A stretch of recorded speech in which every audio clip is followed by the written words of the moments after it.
చూసేద్దాం. స్విగ్గీ నుంచి మన ఆర్డర్ అయితే వచ్చేసింది. ఏం పెట్టాను అనేది చెప్పేస్తాను. నేనైతే రియాజ్ నుంచి కుండ బిర్యానీ ఆర్డర్ చేశాను. నెల్లూరులో ఫేమస్ అనమాట రియాజ్ బిర్యానీ అంటేనే.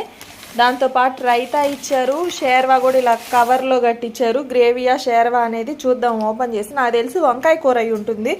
ఎప్పుడు ఆర్డర్ చేసినా వాళ్ళు వంకాయ కూర అయితే ఖచ్చితంగా ఇస్తారనమాట. చూద్దాం. ఇద్దండి కుండ అయితే ఓపెన్ చేసి చూపించేస్తాను మీకు కూడా. మటన్ బిర్యానీ ఇది. ఎన్ని పీసెస్ వచ్చాయి, రైస్ ఎంత వచ్చింది, ఎంత కాస్ట్ పడింది అనేది కూడా చెప్పేస్తాను. చూసేద్దాం రండి.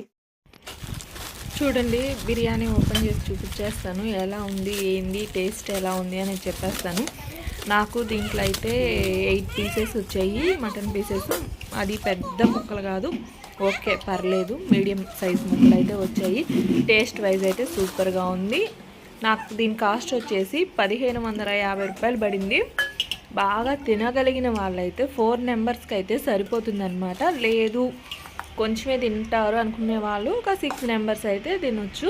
ఇంతైతే వచ్చింది. దీంట్లో ఇంకా నేను ఇందాక కవర్ చూపించా కదా, గ్రేవీయా వంకాయ కూర అనేది అర్థం కాలేదని దాన్ని కూడా ఓపెన్ చేసి చూపించేస్తాను. ముందుగా ఎందుకు చెప్తున్నానంటే నేను చూశాను కాబట్టి. అదైతే వంకాయ కూర ఇంకా పెరుగు పచ్చడి ఇచ్చారనమాట. టేస్ట్ సూపర్గా ఉంది. పీస్ అయితే చాలా స్మూత్గా బాగుంది. ఒకసారి ఎవరైనా ట్రై చేయని వాళ్ళు ఉంటే ట్రై చేయండి. ప్లీజ్ లైక్ చేయండి.